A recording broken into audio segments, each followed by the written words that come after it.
We are going to dig into all those questions a little more. Our US defense official tells CNN that the strike on the Syrian airbase was meant to send a message, not render it inoperable.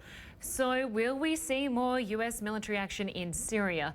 CNN military analyst, retired US Lieutenant General Mark Hertling is here to unpack all of this for us. He joins us from Orlando via Skype. Always good to have you with us.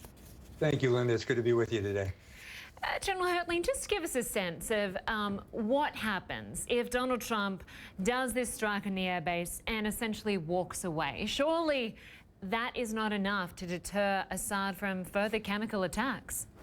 Well, many of us have been speaking about this since the bombings occurred on Thursday night, Lynda, and it has to do with actions are normally succeeded by these kinds of branches and sequels that Nick so eloquently just pointed out. A lot of things happen next, and unless you're prepared for all of those things, you might want to reconsider your actions until you do have a strategy or a policy to deal with those. There are a lot of things coming out of Syria and Russia right now. There's not only this elimination of the deconfliction zone in northern Iraq, which is going to be problematic for any air support to the fight against ISIS, but you also have ships following each other now in the Mediterranean, not just cruisers and destroyers, but also potentially submarines. There is the potential for more activities, and this will certainly certainly has the potential for spiraling into escalation.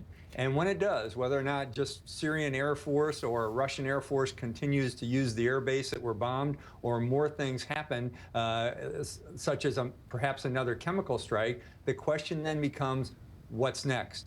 What message did Mr. Trump and the administration send on Thursday night? How is it being received by both the Syrian and the Russian government?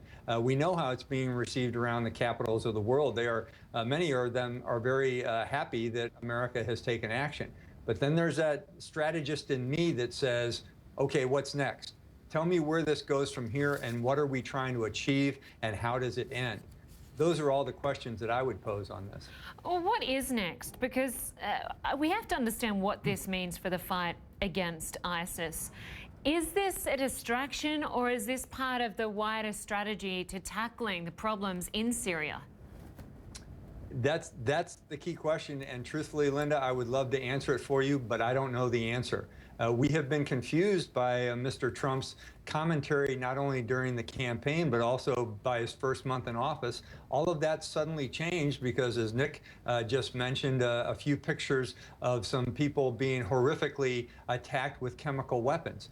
So the question is going to become, what is not only the policy, the ongoing policy toward ISIS, what is the policy toward Mr. Assad in Syria? That hasn't been eloquently stated yet. And then more importantly, because Assad is such a puppet of the Putin regime, what is our strategy and policy toward Russia? That will be perhaps firmed a little bit more in many people's mind when Mr. Tillerson goes to Moscow next week, or if that visit is canceled for whatever reason, then we'll still have additional questions. But right now, we just don't know as Americans and as the world what Mr. Trump's policy is, and that is unfortunately part of the problem of not having an overarching international strategy. That's right. It certainly raises many more questions that it does answer. General Hertling, always a pleasure having you on. Thank you. Thank you, Lynda.